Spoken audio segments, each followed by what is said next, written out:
သာသနာတော်နှစ်2559နှစ်ကောဇာတက္ကရာ1385ခုနှစ်ဝါဆိုလဆန်း4ရက်2013ခုနှစ်ဇူလိုင်လ17ရက်ရန်ကုန်တိုင်းဒေသကြီးမရမ်းကုန်းမြို့နယ်သာသနာရေးဝန်ကြီးဌာနသာသနာတော်ထွန်းကားပြန်ပွားရေးဦးစီးဌာန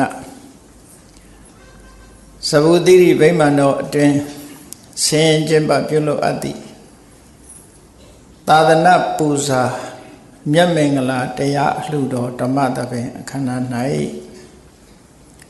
မရမ်းကုန်းမြို့နယ်မစိုးရိမ်လမ်းသွယ်နှစ်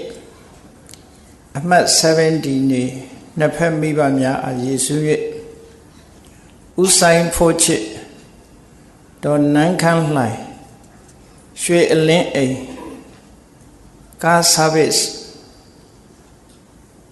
မိသားစုသာသမီမြေတစုတို့၏အမတဒါနဓမ္မဒါနအဖြစ်ဖြင့်ဟောကြားအပ်သောလောကသားတို့အတွက်မြတ်ဗုဒ္ဓ၏ကြိုးပမ်းချက်တရားဒေသနာတော်ဒီကနေ့ညဓမ္မသဘင်ခန္ဓာကိုရှင်ဘုန်းတော်သခင်ရှင်တော်မြတ်ဖရာ၏မဟာကရုဏာကုံကိုအာယုံပြုကာတိကျုဖွဲ့ဆိုအပ်သောဝန္ဒနာပနာမအာတိတဂါထာကိုရွတ်ဆိုပူဇော်ခြင်းဖြင့်စတင်ကြရအောင်ယောကပကောတိဟိပိယပမေယံကာလံကရွန်တော်တိဒုက္ခရာနိခေရံကတောလောကဟိတယနာထောနမောမာကာရုဏိကတတတယောနာထောဝိနိယမြာစွာတတ္တဝါဤချမ်းသာစီးပွားလိုလားတောင်းတဂုံပေါင်းခါသည်ဖြင့်နာထမြညာခြင်းရှင်တော်မြတ်ဖရာသည်ကပ္ပကောတိဟိပိဂရေကဘာအရေးအတွက်အသင်္ချာတို့ဖြင့်တော်လဲအဘယ်မေယံရေအတွက်တိုင်းတာဖော်ပြခြင်းငါမစွမ်းနိုင်ပါသောကာလံလေးအသင်ချေသိမ့်နေကဘာရှိကြသောကာလပတ်လုံးလောကဟိတယတတ္တလောကဤအကျိုးစီးပွားအလောကအတိဒုက္ခရာနိယောစာအသက်ချင်းလက်အင်္ဂါမေတ္တာကြီးမှသမိတာနှင့်တထာဇနီဆွန်ញကြီးဟုကျက်တိထဝယ်ငါးသွဲအစုအလုံးခဲရင်သောမူတော်ကိုကရွန်တော်ဖျားဖြစ်ရန်ဤတန်ကြိုးကုတ်အားထုတ်တော်မူရသည်ဖြစ်၍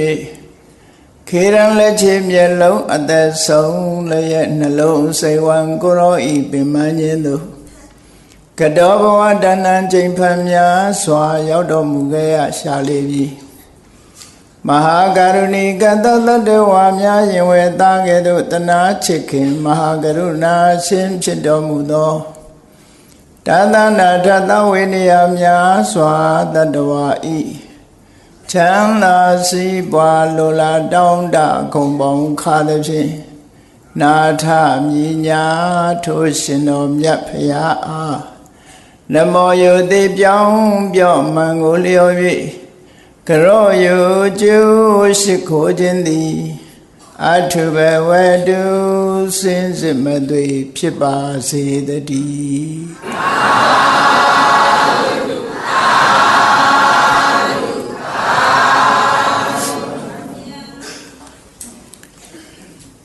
လောကသားတို့အတွက်မြတ်ဗုဒ္ဓဤကြိုးပမ်းချက်ဘုရားဘာသာဝင်သူတော်စင်များအနေနဲ့ထို့ဗုဒ္ဓဝင်စိနထပကန္တနီတို့မဟာဗုဒ္ဓဝင်တို့တထာဂတဥရဏဒီပနီတို့ဆိုတဲ့ဗုဒ္ဓဝင်ကျမ်းစာတွေကိုဖတ်ရှုလေ့လာပြီးမြတ်စွာဘုရားအပေါ်မှာအလွန်ကြည်ညိုတဲ့တရားတရားနဲ့အစိမ့်တရားအပမေယ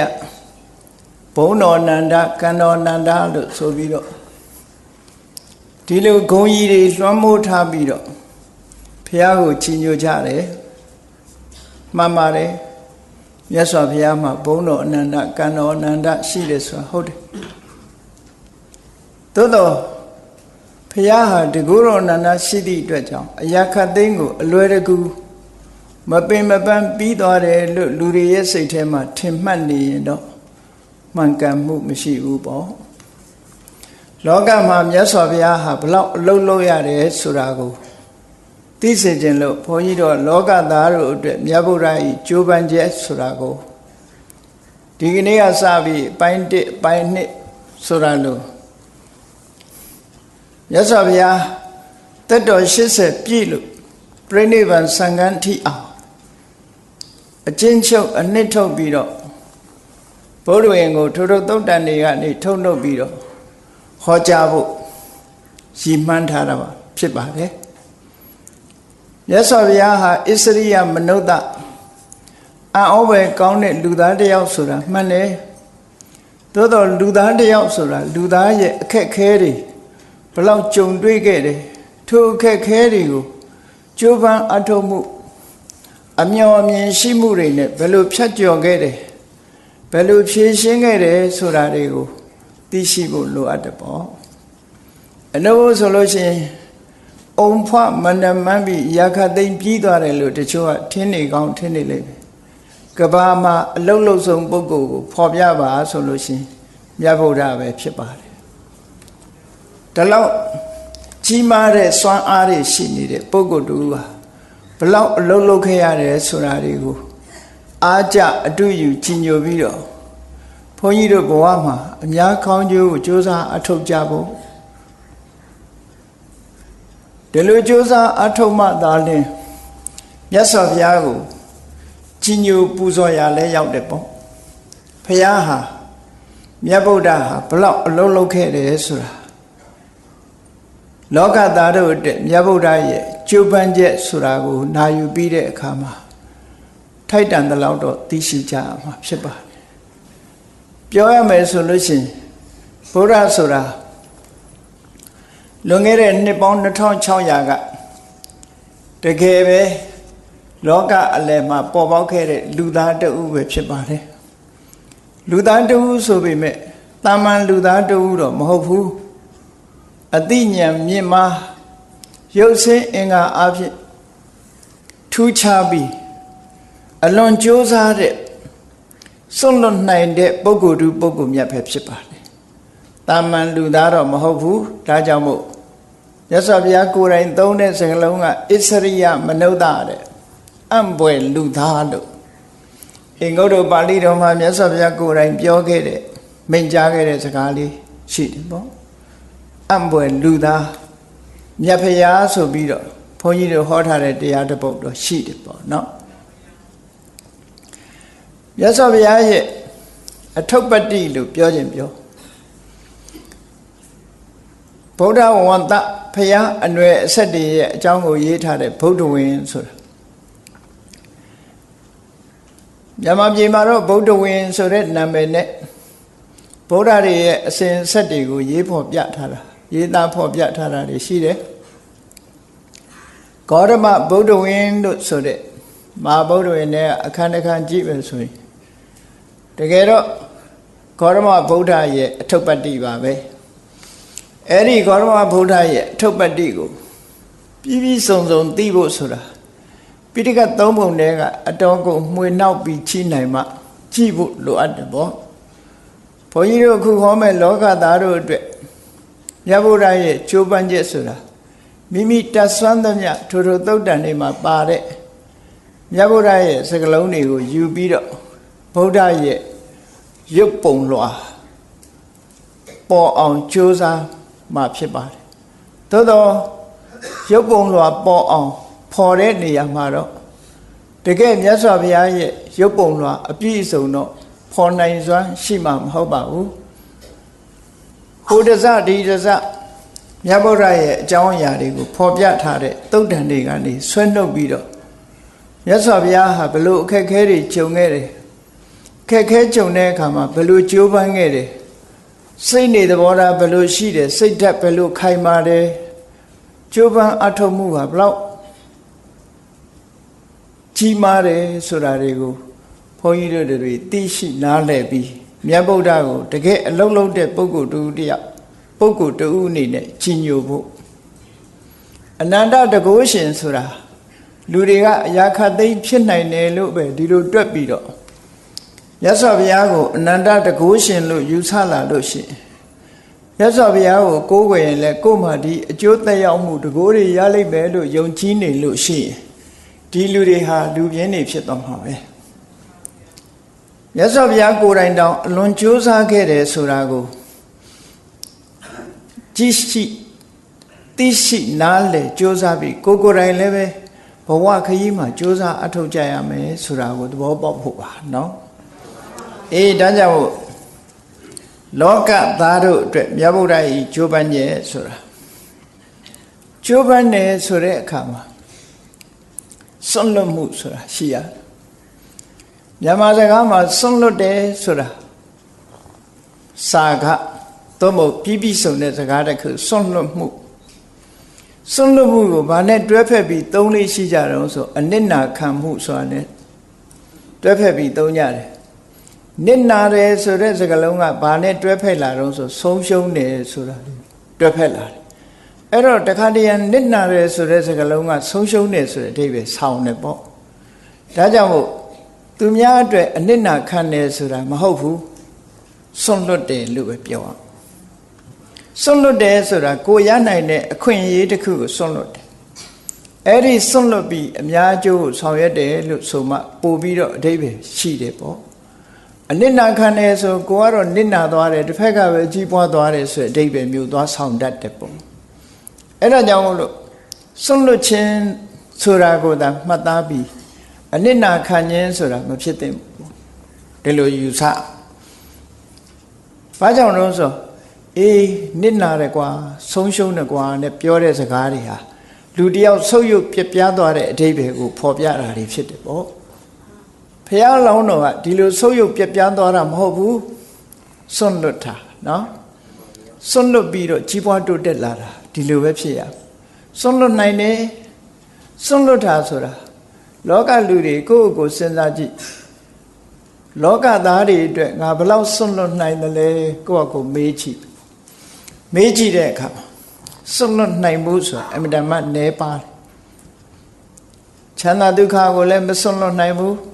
ပစ္စည်းဥစ္စာကိုလည်းမစွန့်လွတ်နိုင်ဘူးအခွင့်အရေးကိုလည်းမစွန့်လွတ်နိုင်ဘူးယာတုဂုံသိစီစိန်ဥစ္စာဆိုတာကိုလည်းမစွန့်လွတ်နိုင်ဘူးကိုရထားတာလေးတွေဆုပ်ကင်ထားပြီးဒီတဲ့ဒီတိုးတက်ဖို့သာလူတွေစူးစမ်းနေကြတာအများအတွက်စွန့်လွတ်တယ်ဆိုတာအမြဲတမ်းနည်းပါတယ်ပေါ့ဘုရားလောင်းနေကြတော့ဒီလိုမဟုတ်ဘူးစွန့်လွတ်တယ်ကဲစွန့်လွတ်မှုလေးနဲ့ပတ်သက်ပြီးအဓိပ္ပာယ်ထင်ရှားအောင်ဘုရားစုပန်တဲ့သူမိတာယသိလေးရဲ့စွန့်လွတ်မှုကိုကြည့်ရအောင်သူဟာတထေးသားပဲအမြဲတမ်းချမ်းသာကြွယ်ဝတယ်အမြဲတမ်းချမ်းသာကြွယ်ဝတဲ့ပစ္စည်းဥစ္စာတွေကိုသူစွန့်လွတ်လိုက်တယ်ဒီစွန့်လွတ်တာကမဆမ်းမှုလို့ပြောရမယ်စွန့်လွတ်လိုက်ပြီးစွန့်လွတ်ပြီးတော့သူဘာလုပ်တယ်ငြိမ်းချမ်းတဲ့ဘဝတစ်ခုကိုတည်ဆောက်တယ်ပစ္စည်းဥစ္စာတွေကိုစွန့်လွတ်ပြီးငြိမ်းချမ်းတဲ့ဘဝကိုရယူတယ်ဒါကစွန့်လွတ်မှုတစ်ခုအဲ့ဒီစွန့်လွတ်မှုဟာတာမန်အဖြစ်ကြည့်ရင်တိတ်မကြီးကျယ်သေးဘူးဒီပင်ကရာမြတ်စွာဘုရားနဲ့တွေ့တဲ့အခါမှာမြတ်စွာဘုရားစီကတရားနာပြီးနိဗ္ဗာန်ချမ်းသာကိုရမယ်ဆိုလို့ရှိရင်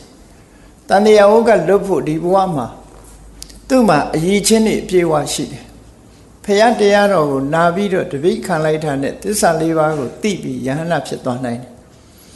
အဲ့ဒါလိုယဟန္တာဖြစ်နိုင်တဲ့အနေအထားရှိရတဲ့နဲ့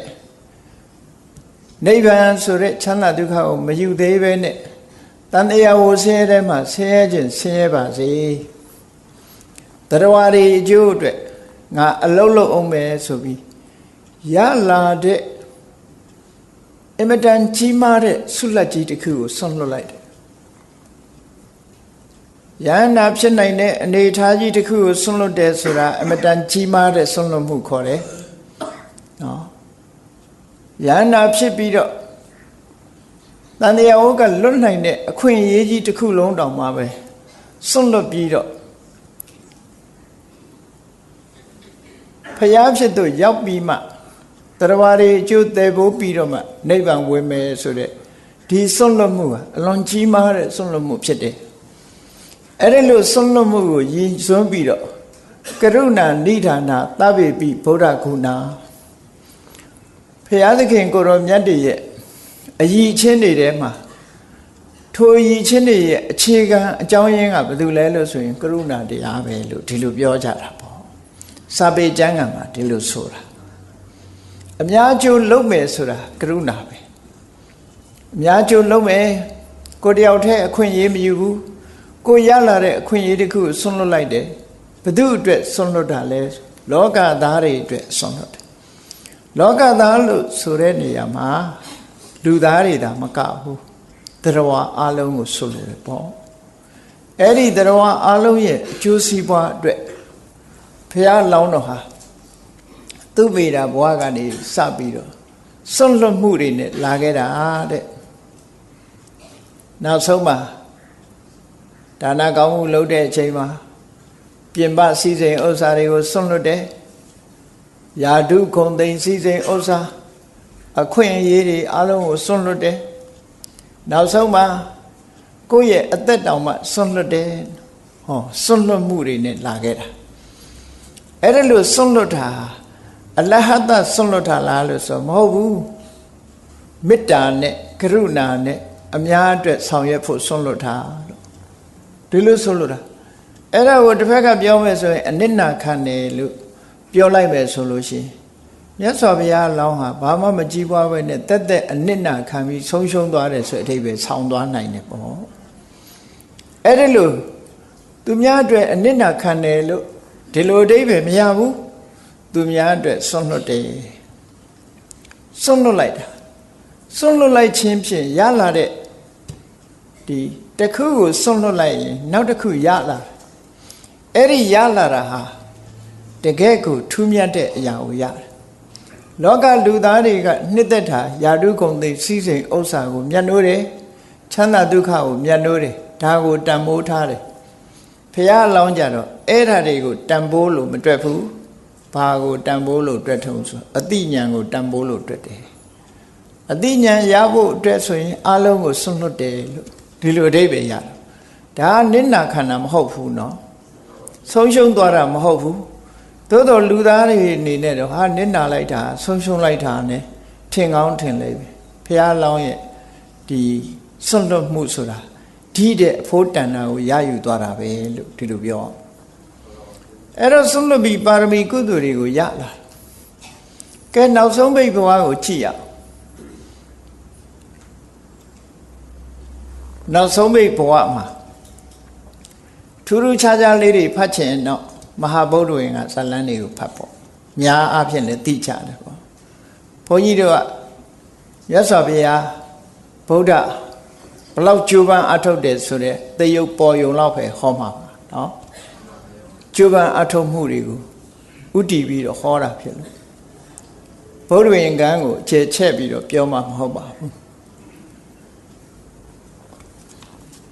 အလုံးသိကြတဲ့အတိုင်းနောက်ဆုံးဘဝမှာကပိလုမြို့ကလေးစုပေါင်းအုပ်ချုပ်တဲ့မျိုးနွယ်စုပေါင်းအုပ်ချုပ်တဲ့မျိုးနွယ်စုရဲ့မြို့ကလေးကစုပေါင်းအုပ်ချုပ်တဲ့ဘုရင်တွေထဲမှာအကြီးအကဲဖြစ်တဲ့သုတ်တော်ရဏမင်းဟာခမည်းတော်ဖြစ်ပြီးတော့မေတော်မာယာကမဲ့တော်ဖြစ်တယ်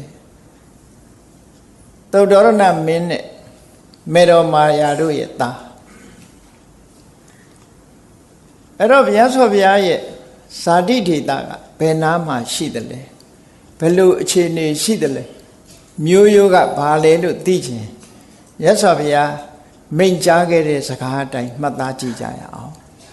ဘုရားဝင်ထဲမှာရေးတာကတက္ကရာတွေမှာပါတဲ့စကားနဲ့ရေးထားတာနော်အခုမြတ်စွာဘုရားကိုယ်တိုင်တုတ်တော်ကထုတ်ဖော်ပြောတဲ့သူ့ရဲ့မျိုးရိုးဇာတိဒေတာကိုတောထွက်လာတဲ့အခါကျတော့ဗိမိတာရမင်းကြီးကိုပြောပြခဲ့တဲ့ပပိစ္ဆာသုတ်တံဆိုတာရှိတယ်အဲ့ဒီပပိစ္ဆာသုတ်မှာမြတ်စွာဘုရားကသူ့ရဲ့ဇာတိဒေတာနဲ့မျိုးရိုးကိုဖော်ပြခဲ့တာရှိတယ်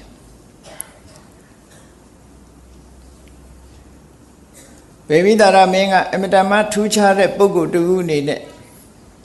ပထမဆုံးတွေးလိုက်တဲ့အခါမှာဘယ်နေရာမှာသူစပြီးတော့ဖျားလောင်းနဲ့စုံလုံးလို့ဆိုတော့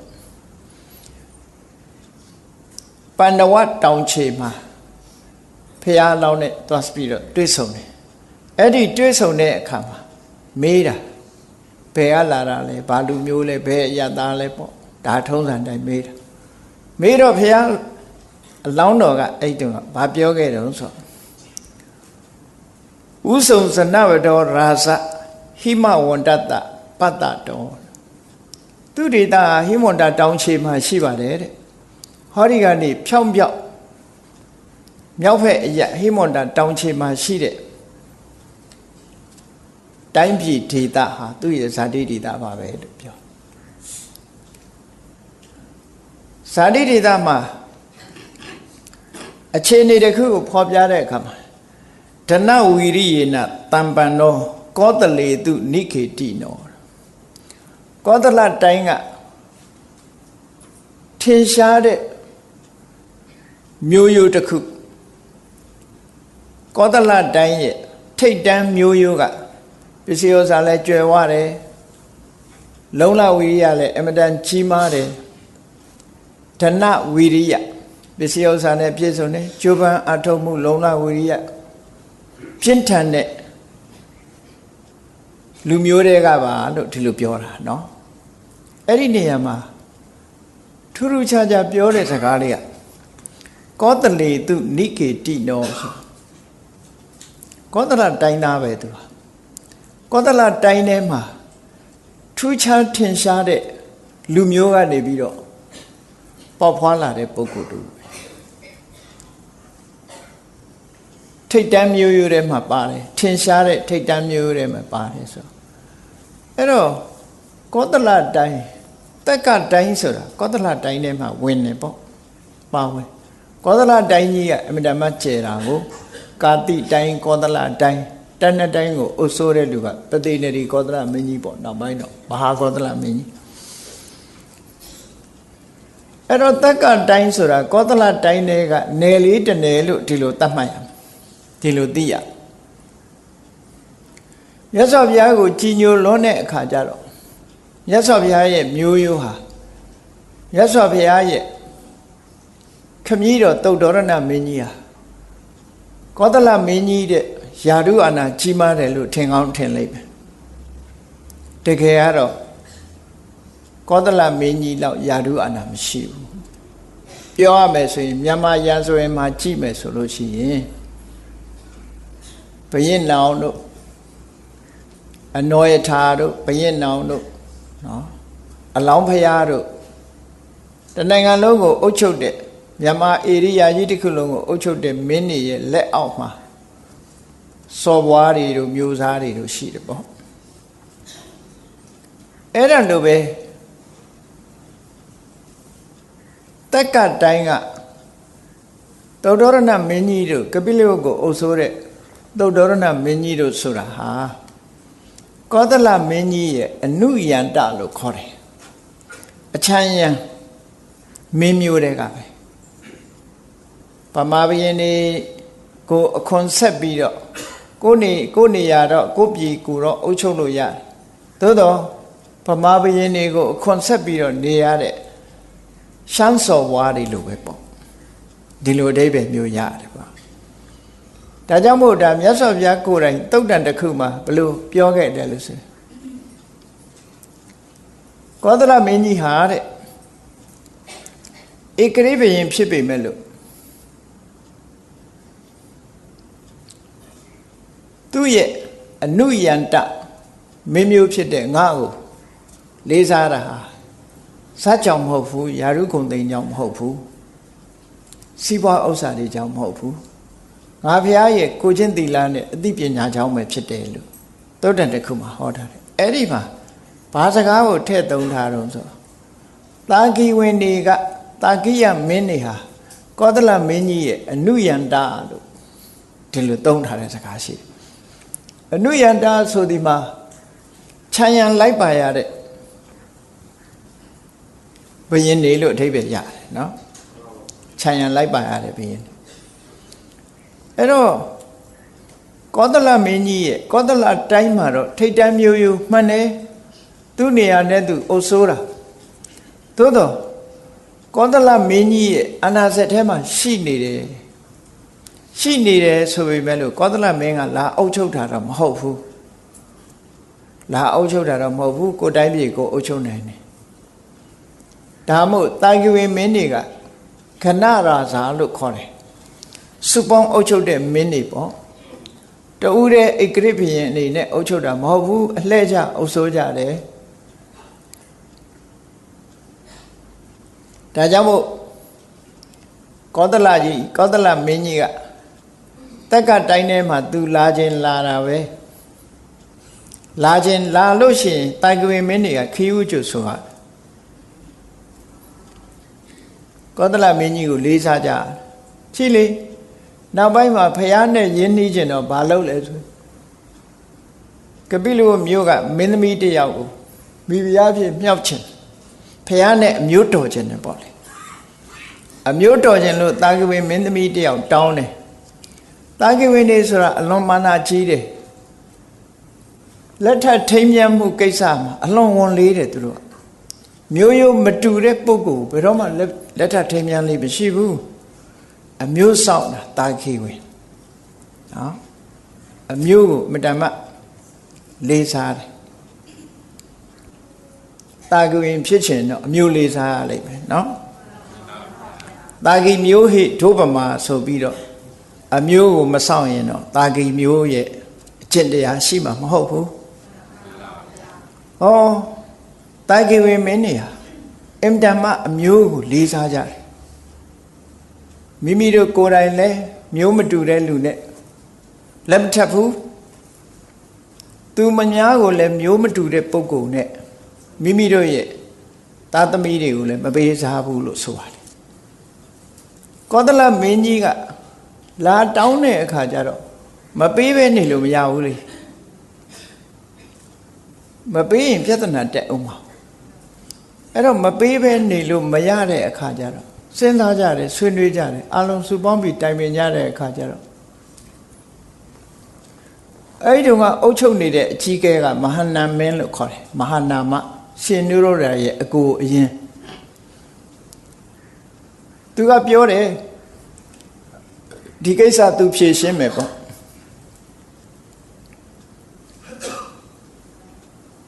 သူ့အိမ်မှာ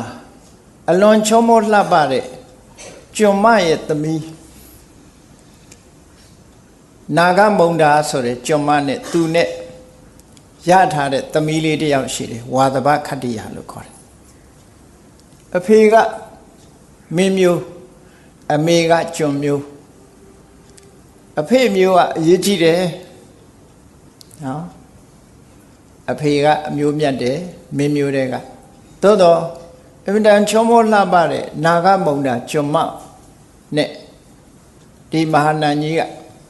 သမီးလေးတယောက်ရထားတယ်တော့ပြောမယ်ဆိုလို့ရှိရင်တာဂိဝင်စစ်တော့မဟုတ်ဘူးသို့တော့တာဂိဝင်ရဲ့ရင်သွေးဖြစ်နေတော့ဝါသဘခတ္တိယချောလှလေးဆိုတော့ဝါသဘခတ္တိယဟာမဟာနာမမင်းကြီးရဲ့သမီးပဲလို့ဆိုပြီးပေးလိုက်ရင်ကောသလကြီးကျေနပ်လောက်တယ်ဆိုပြီးတော့နော်တာဂိဝင်မင်းသမီးစစ်ကိုမပေးဘူးအဖေရောတာဂိဝင်အမေလည်းတာဂိဝင်ဆိုတာကိုမပေးဘူးတချမ်းပဲပေးလိုက်တယ်ပေါ့ဒီလိုဆိုတာပေါ့နော်အဲ့တော့ဟိုကလည်းပါတယ်လေသူတို့ကဇက်အလွန်အလေးထားတဲ့တာဂိဝင်တွေကတော့ကြာမဟုတ်တရုပ်ပေးမှဆိုရတယ်ပေါ့မင်းမျိုးမဟုတ်ဘဲနဲ့မင်းမျိုးလုပ်ပြီးတော့ပေးမှဆိုရတယ်အဲ့တော့သူ့အဖေနဲ့ထမင်းတပွဲတည်းစားမှကျွန်နေနဲ့ဆိုမစားဘူးလေဘယ်တော့မှသူ့အဖေနဲ့ထမင်းတပွဲတည်းစားမှမင်းတို့လက်ခံရမယ်လို့အကြောင်းသိထားတယ်ကောသလကလည်းသူ့အဖေနဲ့ထမင်းတပွဲတည်းစားတာဟုတ်မဟုတ်ချိခဲ့သမီးအရင်ဟုတ်မဟုတ်ချိခဲ့ဆိုတာလာပြီးတော့ရာဇဒုတမင်းတမန်တွေကဘုရင်ကြီးမှားလိုက်တဲ့အတိုင်းကဲခတ်ကြတဲ့အခါဒါကလည်းသတင်းကြားထားတော့မဟာနာမင်းကြီးကဟုတ်ပြီထမင်းပွဲကြီးပြင်ပြီးတဲ့အခါကျတော့ ထမင်းစားမလို့လက်နိုင်နေတာသမီးလာလေအဖေနဲ့တူတူစားရအောင်ဟိုကနာဂမုံဒါရဲ့သမီးဝါသဘာခတ္တိယာကလည်းသမီးအရင်တော့အရင်ပဲပေါ့နော်မဟာနာမမင်းကြီးစားမဲ့ထမင်းပွဲလေထိုင်လိုက်ရောမဟာနာမင်းကြီးကိုငကိုတည်းကဇက်တိုက်ထားတာအရှင်မင်းကြီးအရေးကြီးတဲ့စာတမ်းမှာဆိုပြီးတော့စာလေးတစ်လွှာလာကတ်တဲ့အခါနော်စာလေးတစ်လွှာလာကတ်လိုက်တဲ့အခါကျတော့ကဲသမီးစားနဲ့အဖေလှုပ်ရှားရှိသေးတယ်ဆိုထားတော့ဘယ်လောက်ပါတော့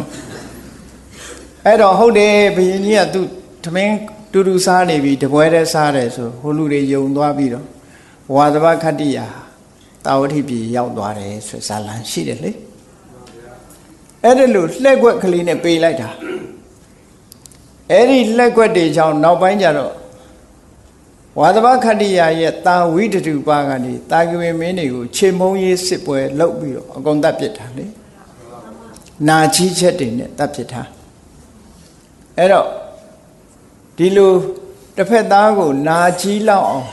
လုပ်ရက်တွေလည်းပဲမကောင်းဘူးလို့ဒီလိုပြောရမှာပေါ့သို့တော်မျိုးရိုးကိုတော့သူစောင့်ထိန်နေပေါ့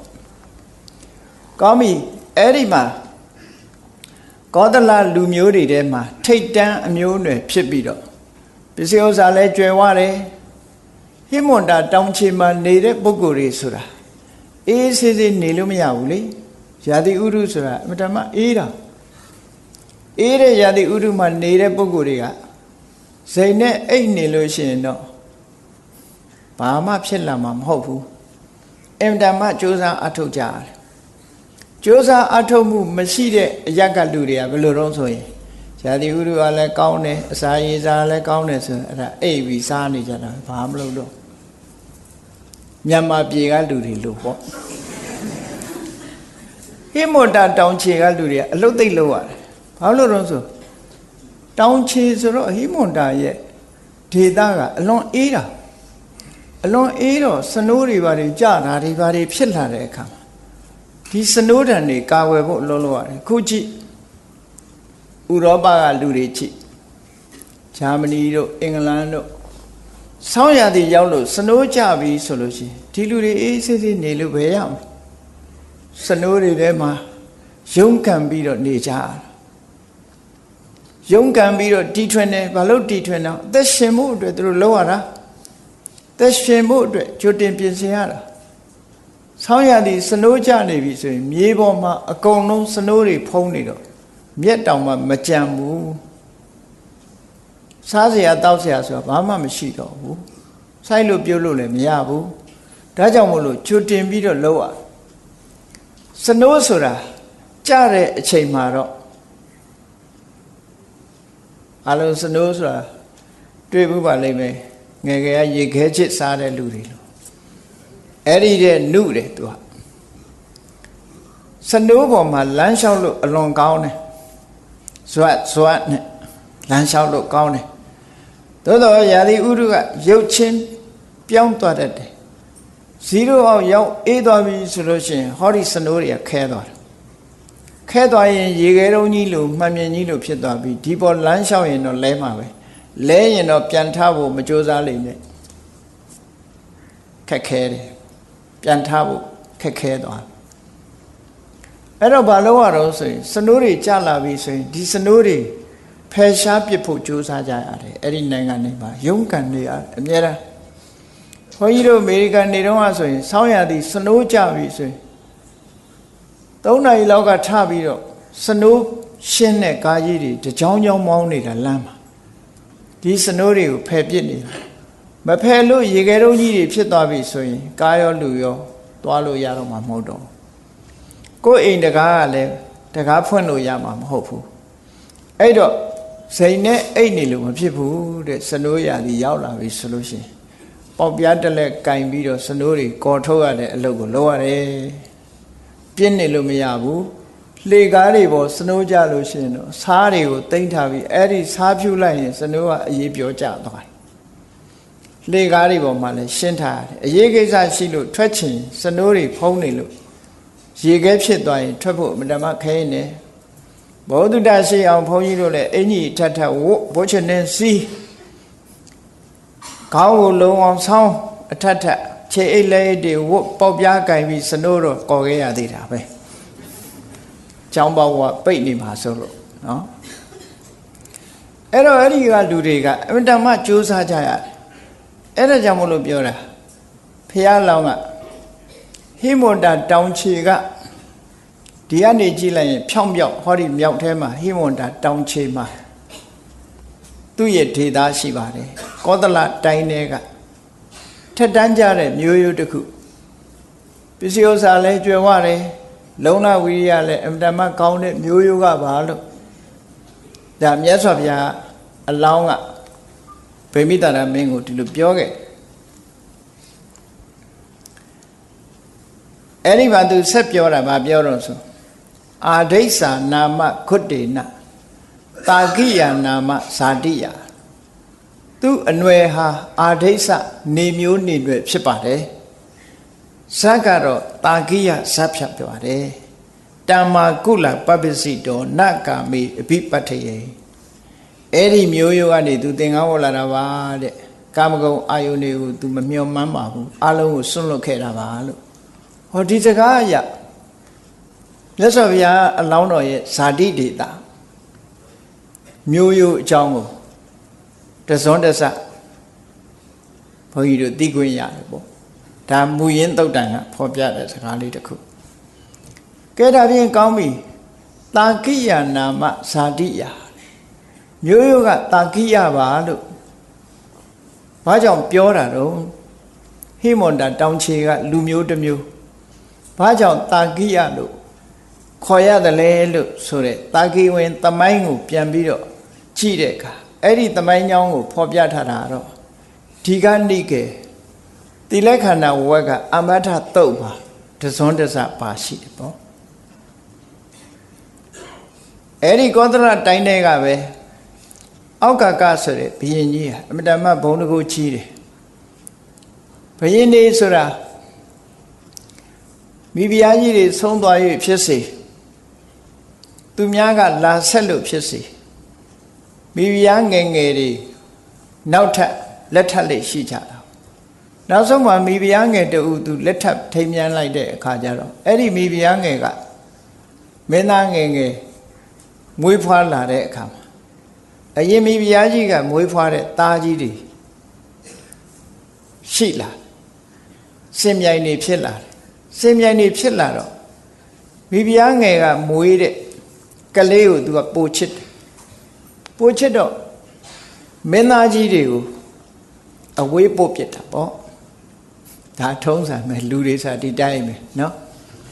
မင်းသားကြီးတွေကိုနဲနှင်လိုက်တာဘယ်နှင်လိုက်တော့ဆိုသူသားကြီးတွေ၄ယောက်ဥက္ကမုခာတဲ့အကြီးဆုံးကဒုတိယကကရကန္တာတဲ့ကရကန္တုလို့လည်းခေါ်တယ်တတိယကဟဋ္ဌိနိကာတဲ့စတုထမင်းသားကတိနိတူရာအဲ့ဒီမင်းသားကြီးတွေကိုတိုင်းပြည်ကနေပြီးတော့ကမင်းတို့အဝေးသွားကြတို့ငါနေပြည်တော်မှာမနေချမ်းနဲ့လို့ဆေလွတ်လိုက်တဲ့အခါသားကြီးတွေသမီးကြီးတွေဟာ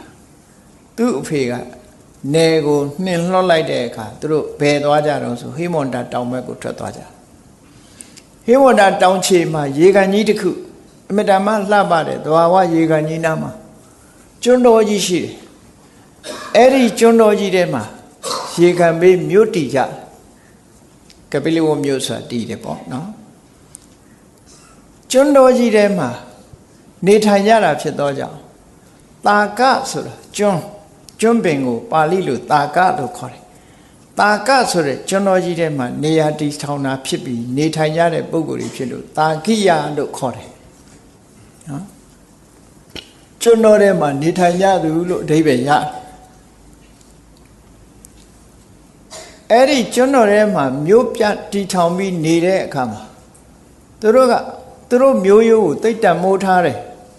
သိတ္တမိုးထားတော့ဒီပြင်မျိုးရိုးတွေမတန့်တာတွေပါလာမှာစိုးသည့်အတွက်ကြောင့်မင်းသား၄ယောက်ကအမနဲ့နှမတွေ၅ယောက်ပါလာတဲ့အထက်မှာအမကြီးတစ်ယောက်တော့ဖယ်ထားပြီးတော့ မြင်မငယ်တွေနဲ့မင်းသားတွေဟာအိမ်အောင်ပြုတ်လိုက်ကြတယ်။မောင်နှမအရင်နေအိမ်အောင်ပြုတ်လိုက်တာနော်။အိမ်အောင်ပြုတ်တယ်ဆိုတာပြုတ်ချင်လို့ပြုတ်တာမဟုတ်ဘူး။အမျိုးကိုစောင့်ရှောက်တာသူတို့။ကို့မျိုးကိုတန်ဖိုးထားတာပေါ့။သူများတွေဝင်းမလာစေချင်ဘူး။ဗမာစကားနဲ့ပြောရင်ဖိတ်ချင်းဖိတ်ကို့အိတ်ထဲဖိတ်တယ်။ဗမာတွေကတော့အဲ့လိုလုပ်လို့ရှိတယ်။အိတ်ထဲတော်တော်ဖိတ်ချင်တာနော်။အိတ်ကိုဖောင်းနေအောင်ဖိတ်တာသူကဖိတ်ချင်းဖိတ်အိတ်ထဲဖိတ်ဆိုပြီးတော့အဲ့ဒီလိုလုံးကြအဲ့ဒီတရင်ကဘယ်ရောက်သွားတော့ဆိုဥက္ကကမင်းကြီးစီတရင်ရောက်သွားမင်းသားတွေဘယ်လိုနေကြလဲဘာလုပ်ကြလဲဆိုတော့ကျွန်တော်ကြီးထဲမှာမျိုးတယ်ပြီးတော့နေကြတယ်တဲ့နှမအရင်နေနဲ့အိမ်အောင်ပြုတ်တယ်ဆိုတော့ဘုရင်ကြီးကအေးအမျိုးဆောင်မှုတတ်နိုင်လိုက်ကြတာတတ်နိုင်လိုက်ကြတာသက်ကြဝတ္တဘောကုမာရာပရမတ်သက်ကြဝတ္တဘောကုမာရာငါသားတွေမင်းသားတွေကြည်စမ်းအမျိုးကိုစောင့်ကြပါပေတယ်စောင့်နိုင်ကြပါပေတယ်စွမ်းရည်တတ္တိရှိကြပါပေတယ်တတ္တိကောင်းကြပါပေတယ်ဆိုတဲ့စကားလုံးနဲ့စွမ်းနိုင်သူဆိုတဲ့အဓိပ္ပာယ်ရတဲ့သက်ကြဆိုတဲ့နာမည်ကိုဥဒ္ဒံဒီစကားလုံးကိုသုံးလိုက်တဲ့အခါအဲ့ဒီကစပြီးတာကိယတွေကိုသက်ကြလို့လည်းခေါ်သွားတာနော်စွမ်းနိုင်သူမျိုးကိုစောင့်ထိန်တဲ့နေရာမှာအလွန်စွမ်းနိုင်သူတွေပဲလို့ဝန္တာစကားပြောတာအဖေလုံးတဲ့ပုဂ္ဂိုလ်ကအဲ့ဒါနဲ့တက်ကြဆိုတဲ့လူမျိုးခဏခေတ်ထီအောင်ဒီပေါ်နိုင်ငံမှာသူတို့အတန်တွဲနဲ့ပြောရင်စကယဆိုတဲ့တက်ကြလူမျိုးတွေဟာခဏထီအောင်ရှိသေးတယ်ပေါ့ရုပ်ရည်အပြင်ဗမာတွေနဲ့ဆင်းတယ်တိဘက်တို့ဗာမင်းအနွယ်တွေဖြစ်သည့်အတွက်ကြောင့်ဗမာတွေနဲ့ဆင်းတယ်အဲ့ဒါကတက်ကြသမိုင်းမယ်လို့ဒီလိုမှတ်သားကြရတယ်ပေါ့အဲ့တော့ဂေါတမဗုဒ္ဓဟာအာဒိဋ္ဌဆိုတဲ့အနွယ်အဲ့ဒီအာဒိဋ္ဌဆိုတဲ့အနွယ်ကိုပဲဂေါတမလို့လည်းခေါ်တယ်တာကိယလို့မျိုးဆက်အဖြစ်တာကိယမျိုးရိုးကနေပြီးတော့အခုလို့သာသနာပေါင်းဖရာယဟန်တစ်ပါးအနေနဲ့တရားချစ်မှုထွက်ခွာလာခဲ့တာတဲ့ဒါကတာဂိဝေတို့ရဲ့သမိုင်းလေးပေါ့အဲ့တော့ဘုရားလောင်းတော်လေးဟာအမည်နာမကတိဋ္ဌထမွေးဖွားလာတဲ့အခါမှာတစ်မျိုးလုံးတစ်ဆွေလုံးကဝမ်းသာကြတယ်အင်တမဘုံကံကြီးမားတဲ့ပုဂ္ဂိုလ်တူမွေးဖွားလာတဲ့အခါမှာထူးခြားတဲ့အတိတ်နိမိတ်တွေပေါ်ထွန်းလာလို့ဆွေတွေမျိုးတွေရဲ့အကျိုးစီးပွားတွေဟာပို့ပြီးတော့ဖြစ်ထွန်းလာတယ်ခုခေတ်တောင်မှရှိတယ်လေဒီကလေးလေးမွေးလို့စီးပွားတက်တယ်ဆိုတာရှိတယ်နော်ဒီကလေးလေးမွေးမှစီးပွားပြတ်သွားတယ်ဆိုတာလည်းရှိတယ်အဲ့တော့ဘုရားလောင်းလေးမွေးလာတဲ့အချိန်ကျတော့ကိစ္စဝိစ္စတွေကလွယ်လွယ်ကူကူနဲ့အောင်မြင်ကြတယ်ပေါ့လုပ်ငန်းကင်တာတွေပို့ပြီးတော့ဆင်ပြေးလာအဲ့ဒါကြောင့်မို့လို့တိဋ္ဌထလို့နာမည်ပေးလိုက်တာပေါ့တိဋ္ဌသိဋ္ဌိအဋ္ဌအလုံးလုံးကိစ္စဝိစ္စတွေအကုန်လုံးပြည့်စည်တယ်ချောမွေ့တယ်ပို့ပြီးတော့အောင်မြင်လာတယ်ဆိုတဲ့မင်္ဂလာအတိတ်နဲ့တိဋ္ဌထလို့နာမည်ပေးထားတယ်အဲ့ဒီတိဋ္ဌထမင်းသားလေးအဗဓမ္မလည်းဥစ္စာဒနာကျွယ်ဝလာတဲ့ပုဂ္ဂိုလ်ဖြစ်သည့်အတွက်ကြောင့်မိဘကလည်းဥစ္စာဒနာကျွယ်ဝတယ်ကျွယ်ဝတဲ့မျိုးရိုးမှာမွေးဖွားလာတော့မိဘတွေကလည်းအလွန်အလိုလိုက်တယ်ပေါ့အလွန်အလိုလိုက်တယ်သို့တော့ဘုရားပိဋကကျမ်းစာတွေထဲမှာတော့ဘုရားလောင်းလေးကိုပညာသင်ပေးတယ်ဆိုတာထေရဝါဒကျမ်းစာတွေထဲမှာမပါဘူးမဟာယာနကျမ်းစာဖြစ်တဲ့လလိတဝိထာရကြတော့ဘုရားလောင်းလေးကိုအခရာပညာတို့အခြားတတ်တဲ့ပညာတွေကိုဆရာကနေပြီးကျူးရှင်လာပေးတာတော့ပါတယ်သူတို့ထဲမှာသီးသန့်သင်ပေးတာရှိတယ်ပေါ့အဲ့ဒါကတော့လူသားနဲ့ပို့ပြီးတော့ဆန်းတယ်ထူးခြားတဲ့ပုံကိုယ်တွေကမသင်မဲ့တတ်တာတော့မဟုတ်ဘူးမြင်လိုက်တာနဲ့လည်းတတ်နိုင်တယ်ကြားလိုက်တာနဲ့လည်းတတ်နိုင်တယ်မိဘတွေအနေနဲ့ကတော့မသင်ပေးပဲနေမှာမဟုတ်ဘူးသင်ပေးမှာပဲဒါကသဘာဝတော့ကြတယ်ပေါ့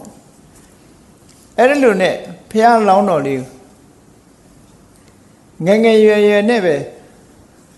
16နှစ်သားမှာအိမ်အောင်ချပေးလိုက်တယ်ဒါသူတို့ခေတ်ကငယ်ငယ်ရွယ်နဲ့အခုအိန္ဒိယနိုင်ငံမှာဆို12နှစ်နဲ့တောင်အိမ်အောင်ချပေးတာရှိရေဝရသတို့သားတို့ဆို9နှစ်နဲ့အိမ်အောင်ချပေးတာရှိဟောအခုခေတ်တော့မတော်ရောပိုးငယ်တာတွေနဲ့အိမ်အောင်ကြတာလည်းရှိတယ်နော်အဲ့ဒီမှာဘုရားလောင်းတော်လေးဘယ်လိုသူ့ဘဝမှာချမ်းချမ်းသာသာမင်းသားငယ်ဘဝတုန်းကဘယ်လိုနေထိုင်ခဲ့ရတယ်ဆိုတာကိုအင်္ဂုတ္တရနိကေသုခုမာလတုတ်မှာမြတ်စွာဘုရားကိုယ်တိုင်ကပြန်ပြီးတော့ဟောပြောထားတာရှိတယ်သူနေခဲ့တဲ့ဘဝလေးရဲ့ပြည့်စုံမှုပြောတာစတင်ပြီးတော့အဲ့ဒီတုတ်တံသုခုမာလတုတ်လို့ဆိုတဲ့အတိုင်းသုခုမာလောအဟံဘိက္ခဝေပရမသုခုမာလောအစ္ဆန္ဒသုခုမာလောသူ့ဘဝဟာအလုံးကိုတိမ်တိမ်မွေ့မွေ့ချမ်းချမ်းသာသာဖြတ်တန်းခဲ့ရတယ်တဲ့လူဘဝတုန်းကမိဘတွေကအလိုလိုက်တာဟုတ်အလိုလိုက်ပြီးတော့အင်တာမချမ်းချမ်းသာသာကြီးခဲ့ရတယ်လို့အဲ့ဒီလိုအမိန့်ရှိပြီးတော့သူနေဖို့နန်းဆောင်3ဆောင်ဆောက်လုပ်ထားတယ်တဲ့သူ့အတွက်ရည်စူးပြီးတော့ဆောင်းရာသီမှာနေဖို့အတွက်လုံလုံခြုံခြုံနော်အေးဒဏ်ကိုကာကွယ်တဲ့အဆောင်အဦမျိုးနန်းပြတ်သက်မျိုးဆောက်လုပ်ပြီးတော့ထားတယ်နွေရာသီမှာလည်းအေးအေးမြတ်မြတ်နေနိုင်အောင်အပူဒဏ်ကိုခံနိုင်တဲ့အဆောင်အဦမျိုးဆောက်လုပ်ပြီးတော့ပေးထားတယ်မိုးရာသီကြတော့လေမိုးရာသီနဲ့လိုက်လျောတဲ့အဆောက်အဦမျိုးကိုဆောက်လုပ်ပြီးတော့ပေးထားတယ်။နှွေမိုးဆောင်းဆိုတာလို့ရာသီတွေလှည့်ပြောင်းတိုင်းရာသီဥတုတွေဘယ်လိုပဲပြောင်းပြောင်းသူ့ကိုထိခိုက်မှုမရှိအောင်လမ်းပြတ်သက်3ဆောင်မှာအိမ်ဆောင်ကြီးအိမ်ကြီး3လုံးပေါ့နော်။အဲ့ဒါလို့လှည့်လည်ပြီးတော့နေထိုင်ကြရတဲ့အကြောင်းကိုဘုရားလောင်းကမြတ်စွာဘုရားကပြန်ပြီးတော့ဟောတယ်အဲ့ဒီနန်းပြတ်တဲ့အဆောင်တွေထဲမှာရေကန်ကြီး3လုံးလဲအလှပတူးဖော်ထားပြီးတော့ရေကန်တစ်လုံးထဲမှာဘရမကြာပန်းနေစိုက်ထားတယ်နောက်ရေကန်တစ်လုံးထဲမှာကြတော့ဒီကြာညိုပန်းနေစိုက်ထားတယ်နောက်ရေကန်တစ်လုံးထဲမှာတော့ကြာပြူပန်းနေစိုက်ထားတယ်လို့ဟောကြာ3မျိုးနဲ့ကံ3ခုဒီလိုအလှပတစားဆင်ပြီးတော့စိုက်ပျိုးထားတဲ့အကြောင်းဒါဖြင့်ဝတ်စားဆင်ရင်တာဘယ်လိုဝတ်စားဆင်ရင်တုံးလို့ဆိုတော့အဲ့ဒီထဲမှာအဝတ်3မျိုးဖော်ပြထားတာရှိတယ်အဝတ်ပုံကနိဝတနာလို့ဆိုတယ်အခုဘုန်းကြီးတွေဝတ်တဲ့အဝတ်မျိုးပဲဖြစ်ကောင်းဖြစ်လိမ့်မယ်နော်သင်းပိုင်လိုဟာမျိုးအတွင်းကဝတ်တဲ့အဝတ်ကတခုအဲ့ဒီအတွင်းကဝတ်တဲ့အဝတ်ဟာလေကာတိတိုင်းမှာထုတ်လုပ်တဲ့ကာတိတိုင်းကဖြစ်တဲ့ကာတိတိုင်းဖြစ်အဝတ်ကိုဝတ်တယ်အဲ့ဒီခေတ်ကတော့အကောင်းဆုံးကာတိတိုင်းဖြစ်ဒါကိုဝတ်ဒီလိုဆိုလိုတာပေါ့နော်ခုခေတ်တော့သင်္ကန်းတွေအကောင်းဆိုဘိုမတို့ဘာတို့ပေါ့အဲ့တော့ကာတိတိုင်းဖြစ်အဝတ်ဝတ်တယ်အပေါ်ယုံကလည်းပဲကာတိတိုင်းဖြစ်အပေါ်ယုံပဲအဲ့ဒီလိုအဝတ်တွေပေါ်မှာအပေါ်ကနေစွတ်ချတဲ့အင်ကြီးအဲ့ဒီအင်ကြီးတင်တိုင်းကလည်းပဲကာတိတိုင်းဖြစ်ကအဝတ်ပဲတဲ့နောက်ဆုံးခေါင်းပေါင်းပေါင်းတဲ့ခေါင်းပေါင်းစားကလည်းပဲကာတိတိုင်းဖြစ်ကခေါင်းပေါင်းစားတဲ့အဲ့တော့ဘုရားအလောင်းလေးဝတ်စင်ပုံလေးကိုပုံဖော်ပြီးတော့ကြည့်မယ်ဆိုရင်ခါကဝတ်ထတာကတခုအပေါ်ကနေပြီးခြုံရမ်းထားတာကတခုအပေါ်ကနေစွတ်ချထားတဲ့အစွတ်ကြီးဝတ်ယုံကြီးကတခုခေါင်းပေါင်းထားတဲ့ခေါင်းပေါင်းကတခုလို့ဒီပုံစံနဲ့ဘုရားလောင်းလေးဝတ်တဲ့အဝတ်တွေကိုဖော်ပြထားတာရှိဒါဖြင့်နန္တာတွေဘာလိမ့်ချယ်တုံးဆိုစန္ဒကူနန္တာလိမ့်ချယ်တယ်အဲ့ဒီစန္ဒကူနန္တာလဲကာတိတိုင်းကလာတဲ့ဟာတဲ့ဒီပြင်နိုင်ငံဒီပြင်ကလာတဲ့ဟာမဟုတ်ဘူးကာတိတိုင်းဖြစ်စန္ဒကူကိုလိမ့်တယ်လို့ဒါကတော်တော်လေးပြည့်ပြည့်စုံစုံမြတ်စွာဘုရားကဘဝကိုဖော်ပြထားတာသူ့ရဲ့အနေထားတစ်ခုဖော်ပြထားတယ်နေရောညရောအပေါ်မှာထီးပြူကအုပ်မိုးထားတယ်တဲ့ဘာကြောင့်လို့ဆိုရင်အပူဒဏ်တို့အေးဒဏ်တို့ဖုံနေပါတွေမကြရအောင်မျက်မုံမျက်မွားတွေမကြရအောင်အမြဲတမ်းထီးပြူနဲ့ မိုးထားပေးတယ်လို့သူအိပ်ရမှာလည်းထီးပြူမိုးထားတယ်လို့ဒီလိုဆိုတယ်ပေါ့နောက်ဆုံးမှာသုတ္တရဏမင်းကြီးကဘလောက်ချမ်းသာတယ်ဆိုတာကိုဖော်ပြထားတဲ့စကားတစ်ခုကတော့ပါလေတခြားအိမ်တွေမှာဆိုရင်တဲ့ကြေးတွေကျွန်းတွေအလုံသမားတွေကိုထမင်းကျွေးတဲ့အခါမှာဘာနဲ့ကျွေးတုံဆိုရင်တံပိုးနေတဲ့စကွဲတံပိုးနေတဲ့စကွဲထမင်းကိုချက်ပြီးတော့ပေါ့အုံးရည်လို့ခေါ်တဲ့ဆန်စည်းရည်ကိုအချင်းတဲထားတဲ့ပေါ့အုံးရည်နဲ့ကျွေးတယ်ဒီပြင်ဟင်းမပါဘူးနော်စားလေးနဲ့ငရုတ်သီးလေးနဲ့ဝါတာမျိုးလို့ပေါ့အချင်းလေးတောက်အဲ့ဒါလို့စကွဲထမင်းနဲ့ပုံးရည်ဟင်းနဲ့ပဲတခြားအိမ်ဒီမှာကျွေးလေးကျွေးထားရှိတော့လဲသုတ္တရဏမင်းကြီးရဲ့နန်းတော်မှာတော့အဲ့ဒါလို့မကျွေးဘူးတဲ့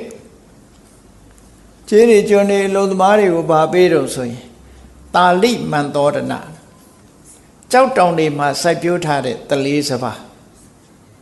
ထိုခေတ်ကထိတ်တန်းစပါးမျိုးတစ်ခုပေါ့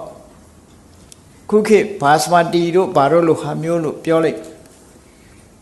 အဲ့ဒီထိတ်တန်းတလေးစပါးနဲ့မန္တောဒနာလို့ဆိုတော့အသားပါတယ်ပေါ့ဓမ္မောက်ထမင်းလိုဟာမျိုးကောင်းကောင်းချက်ပြီးတော့ကျွေးတယ်လို့ဒီလိုပြောတယ်အဲ့တော့သုတ္တရဏမင်းကြီးကသဘောလည်းကောင်းတယ်ပစ္စည်းဥစ္စာလည်းတတ်နိုင်တယ်အလုံးပေါ်မှာရက်ရောတယ်ဆိုတဲ့အဓိပ္ပာယ်လည်းပေါ်တယ်ပတ်စံရှိတိုင်းလည်းပဲကျွေးမလဲတချို့မတန်ဘူးလို့ပြောကောင်းပြောလိုက်မယ်နော်အဲ့တော့ခြေတွေကျွန်းတွေအလုံးသမားတွေပဲဖြစ်စီအကောင်းဆုံးဆန်နဲ့သားငါးနဲ့ကျွေးတယ်လို့ဒီလိုအဓိပ္ပာယ်ရတယ်အဲ့တော့အဲ့ဒါကိုကြည့်မယ်ဆိုလို့ရှိရင်သုတ္တရဏမင်းကြီးတို့ကတတ်လွတ်စားတာမဟုတ်ဘူးဆိုတဲ့အဓိပ္ပာယ်လေးပေါ်တယ်ပေါ့တဲလွန်စားတခုတတ်လွတ်စားတာမဟုတ်ဘူးသားငါစားတယ်အဲ့တော့သားငါစားတယ်လို့ဆိုတဲ့နေရာမှာဘာကြောင့်သားငါစားကြသလဲဘာကြောင့်တတ်လွတ်မစားသလဲလို့ဆိုသားငါကယာတိဥဒုဒံကိုပို့ပြီးတော့ခံနိုင်တယ်လို့ပြောတယ်ဟိမောတာတောင်ချေမှာဆိုတော့အေးတယ်အေးတဲ့အခါမှာအသားစားပေးတယ်ဒီလိုလဲပြောကြတယ်ပေါ့နော်မျိုးစုံပေါ့လေအယူဆမျိုးစုံအဲ့တော့ယာတိဥဒုပူတဲ့နိုင်ငံတွေမှာတော့အသားစားရင်မြန်ပုတ်လိုက်ဟင်းသီးရွက်စားတာကောင်းတယ်လို့ဒီလိုပြောတဲ့လူရှိတယ်အဲ့တော့ဟိမွန်တာဒေသတို့လိုအမတန်မှအေးတဲ့နေရာကြတော့သားငါတိရစ္ဆာန်ကလည်းပေါ်တယ်ပေါ်တော့အဲ့ဒီတလေးစပါးနဲ့မန္တဆိုတဲ့အသားနဲ့ရောပြီးတော့ချက်ပြုတ်ထားတဲ့တလေးထံပေါက်ဆွမ်းကိုထမင်းကိုကျွေးတယ်လို့ဒီတုတ်တန်အရာအဲ့ဒါလိုသိရတယ်ပေါ့ဖះလောင်းတော်လေးဟာအခုလိုပြည့်ပြည့်စုံစုံမွေးဖွားပြီးတော့ပြည့်စုံတဲ့ဘဝမှာနေရပေမဲ့လို့နောက်ဆုံးကြတော့ဟောဒါတွေအလုံးကိုစွန့်လွတ်လိုက်တာပဲဒါတွေအလုံးကိုစွန့်လွတ်တယ်16နှစ်သားမှာနမေတော်တဝင်းခွဲဖြစ်တဲ့ရတောဒရာနဲ့လက်ဆက်ပြီးတတ်တော်29နှစ်လောက်ရောက်တဲ့အခါမှာသားတော်လေးရဟုတ်လားမွေးဖွားလာတယ်29နှစ်အရွယ်မှာပဲစိတ်ဓာတ်ကလည်းရင့်ကျက်လာရှင်းကျက်လာသည့်အတွက်ကြောင့်မိသားစုကိုမချစ်တာမဟုတ်ဘူးဖះလောင်းတော်လေးဟာသူမွေးဖွားလာပြီးတဲ့နောက်မှာလဲ9ရက်သားအရွယ်လေးမှာပဲမေတော်ကဆုံးသွားတယ်မေတော်ဆုံးသွားသည့်အတွက်ကြောင့်မေတော်မာယာဒေဝီရဲ့ညီမတော်ဖြစ်တဲ့ပဇာပတိဂေါရမီကမေတော်အရာနေပြီးတော့နှုတ်ချိုတိုက်ကျွေးပြီးတော့မွေးခဲ့သူ့သားအရင်ကိုတော့နှုတ်ထိန်နေနဲ့ထားပြီးတော့ဖះလောင်းကိုကိုယ်တိုင်နှုတ်ချိုတိုက်ကျွေးခဲ့တယ်တူကလေးပေါ်မှာပို့ပြီးတော့မေတ္တာထားတယ်ပေါ့ အမတ်လုပ်တဲ့ပုဂ္ဂိုလ်ကတူလေးမွေးဖွားပြီးတော့9 ရက်လောက်မှာဘဝဆုံးသွားတာအဲ့တော့ညီမ2 ယောက်ဟာမီးဖွားတာ3-4 ရက်လောက်ပဲကွာခြားမယ်လို့သူပြောနန္ဒမင်းသားက3-4 ရက်လောက်နောက်ကျပြီးတော့မှနန္ဒမင်းသားမွေးဖွားတယ်အဲ့ဒီမှာဘုရားလောင်းရဲ့မေတော်ဆုံးသွားတဲ့အခါညီမတော်မဟာပဇာပတိခောရမီကမေတော်အရာမှာတည်ပြီးတော့ဒီဘုရားလောင်းလေးကိုပြုစုကြွေမွေဆောင်းလျှောက်ခဲ့တယ်လို့ဒီလိုဆိုတာပေါ့နော်အဲ့တော့လူဘဝမှာငယ်ငယ်လေးတဲ့ကအမေဆုံးသွားတယ်ဆိုတဲ့ပုဂ္ဂိုလ်ရဲ့ခံစားချက်ဟာစဉ်းစားကြည့်ပေါ့လူသားတယောက်အဖေနဲ့ပဲနေရတယ်လို့ဖြစ်တယ်သို့တော့အဲ့ဒီခံစားချက်တွေမရအောင်မတိသေးခင်အရွယ်ကပဲမိထွေးတော်ဂေါရမီမိထွေးတော်ဆိုတာကုက္ကိတော်တချို့အရက်တွေတော့ဘယ်လိုခေါ်တယ်တော့မသိဘူးဘုန်းကြီးတို့အရက်ကြတော့အတော်လို့ခေါ်တယ်အမေရဲ့ညီမကိုအတော်လို့ခေါ်တယ်စာပေကျမ်းကမှလည်းပဲမာတုဆာဆိုတာမာတုပခိနီအမေရဲ့ညီမမိထွေးဆိုတဲ့အသုံးကြတော့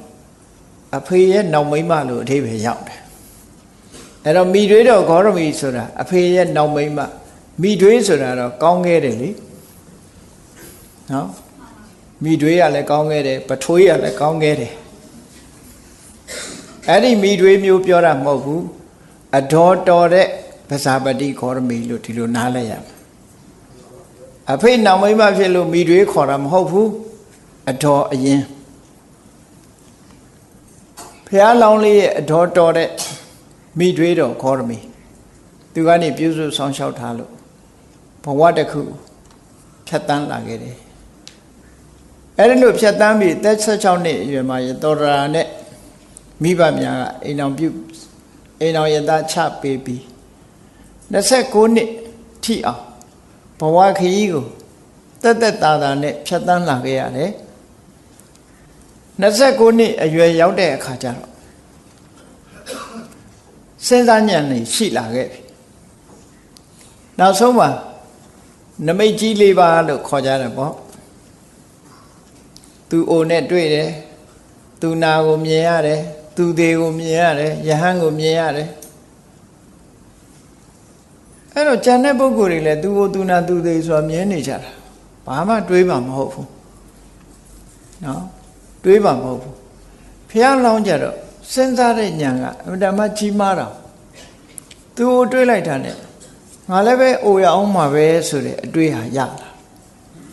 သူနာတွေ့တာနဲ့ငါလည်းပဲနာတဲ့သဘောရှိတာပဲလို့ဆိုတာကိုယ့်ကိုပြန်စဉ်းစားတတ်တဲ့အလေးထားတစ်ခုရှိတယ်သူသိနဲ့တွေ့တော့ငါလည်းပဲသိရအောင်မှာပဲလို့ဆိုတယ်ဒီအတွေးတွေဝင်လာတဲ့အခါကျတော့ငါလည်းအိုရအောင်မှာပဲဆိုတဲ့အတွေးကဘာကိုဖယ်ရှားပြစ်နိုင်တယ်လဲလို့ဆိုရင်ကိုနုပြိုလို့နုပြိုမှုကိုအကြောင်းပြုပြီးတော့တက်တဲ့မန်ရစ်မှုကိုဖယ်ရှားပြစ်နိုင်တယ်ရွတ်ဖနာမထလို့ခေါ်တယ်လူငယ်လူရွယ်တွေမှာတက်တဲ့မန်မျိုးအဲ့ဒီအတွေးကဖယ်ရှားပြစ်လိုက်တယ်စဉ်းစားကြည့်ပေါ့ငါလည်းပဲအိုရအောင်မှာပဲလို့ဆိုရင်နုပြိုမှုရဲ့ပေါ်မှာမောက်မာတာကြာဆင်းသွားနိုင်တယ်ပေါ့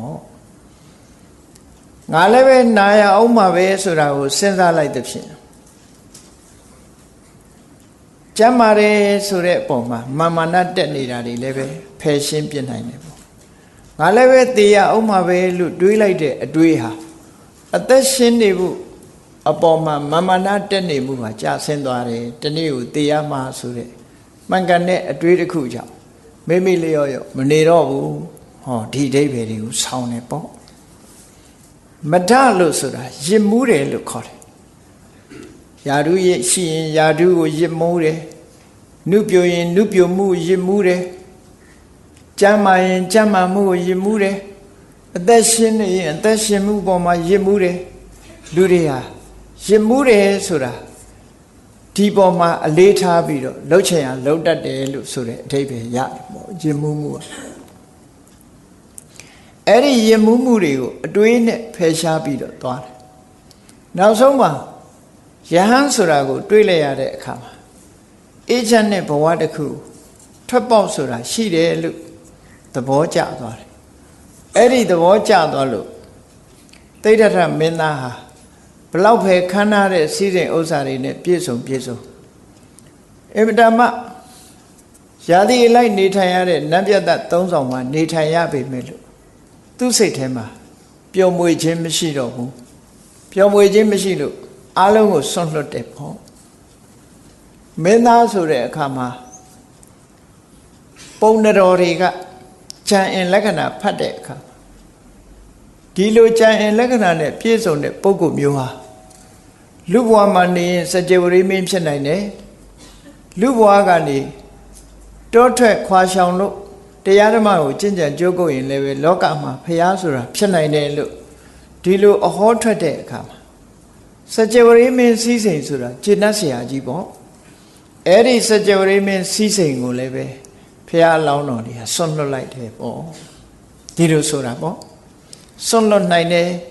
ဒါဖြင့်ဘာအတွက်ဆွန့်လွတ်တာတော့နောက်ဆုံးမှာ29နှစ်မြောက်မှာတောထွက်တယ်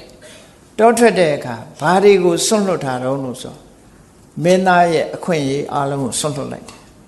သုတ္တရဏမင်းကြီးပိုင်တဲ့အမွေအနှစ်တွေအားလုံးဆွန့်လွတ်လိုက်တယ်ယာဓုခုံသိန်းတွေအားလုံးဆွန့်လွတ်လိုက်တယ်မိသားစုဘဝကိုလည်းဆွန့်လွတ်လိုက်တယ်ဟောသူ့ရဲ့ဆွန့်လွတ်မှုတွေကအများဘာအတွက်ဆွန့်လွတ်တာတော့ဆိုအနုတ္တရံတန်တိဝရပဒံပရိယေတမာနောကိဉ္ကုသလဂဝေတိလောကမှာအကောင်းဆုံးတရားဟာဘာလဲအပြစ်ကင်းတဲ့တရားဟာဘာလဲ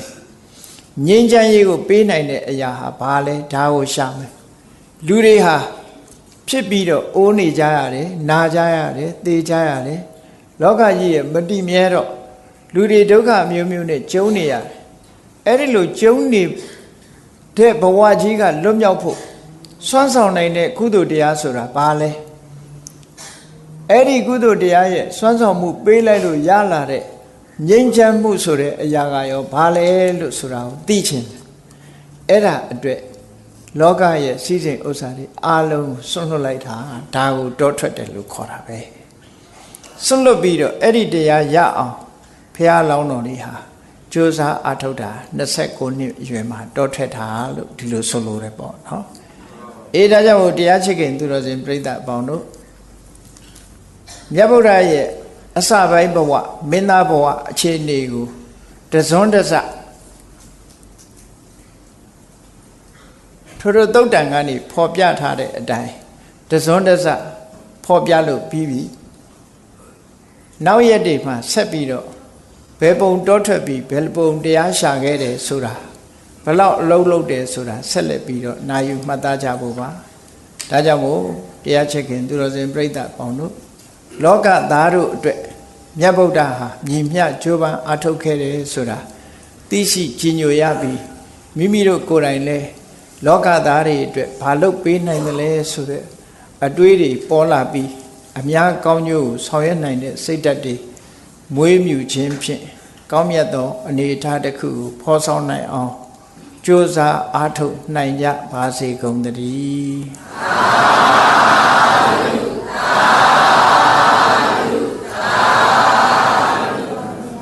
ကဲမေတ္တာပို့ရအောင်တတဝါများစွာ